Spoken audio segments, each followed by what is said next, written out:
Horses are social animals, and much of their social behaviour mirrors our own.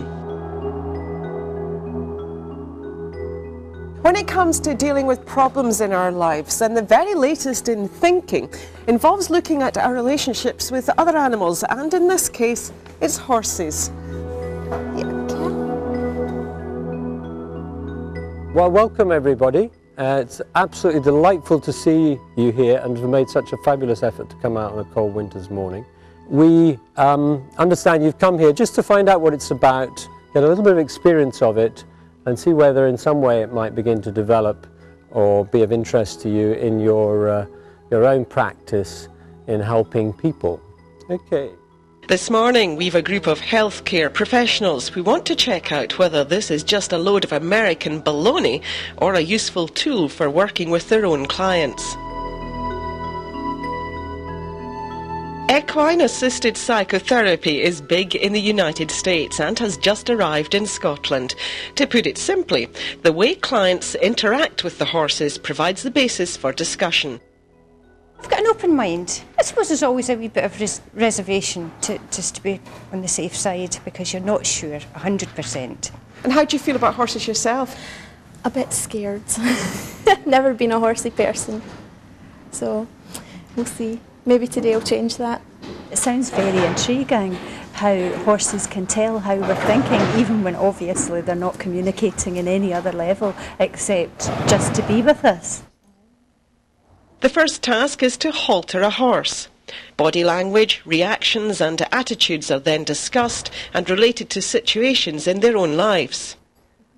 It can be used in abuse, eating disorders, depression, manic depression, schizophrenia, addictions, a wide range, personal development just, and team building in business or in groups. Well, really what we're focusing on is the human behaviour, but also the horse, but it really is about developing an understanding of ourselves as humans by engaging with horses, doing different activities with horses, and then reflecting on what comes up for us as people in that process. I was worried about putting the strap on. Yeah. Just in case I'd hurt him or you know, put it on the wrong. After 2 hours it was time for a coffee break and the chance to reflect. So what's made the greatest impact so far? So docile. Right.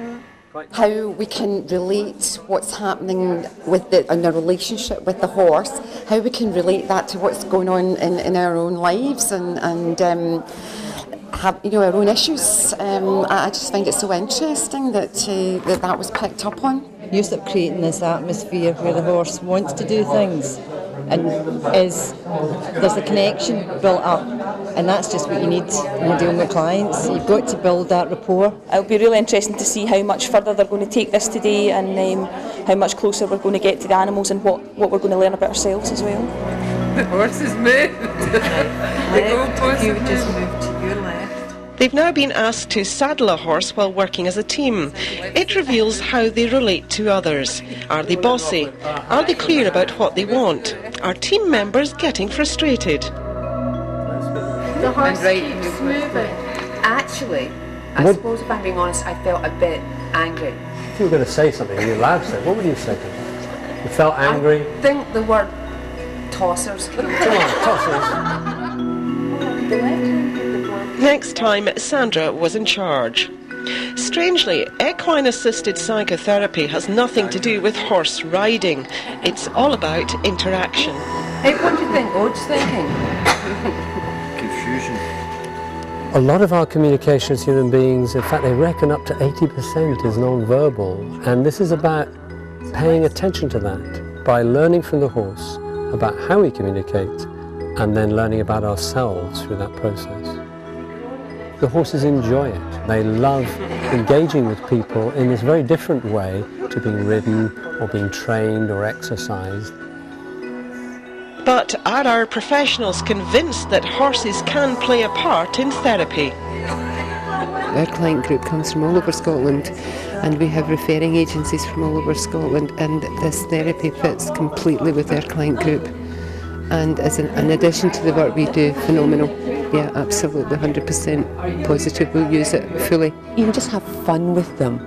And I think that's an important part of therapy, is to have fun, learning about yourself, learning about others, learning about respect and having confidence and trust. I think it's quite an exciting field, and I hope it manages to build within Scotland and the UK.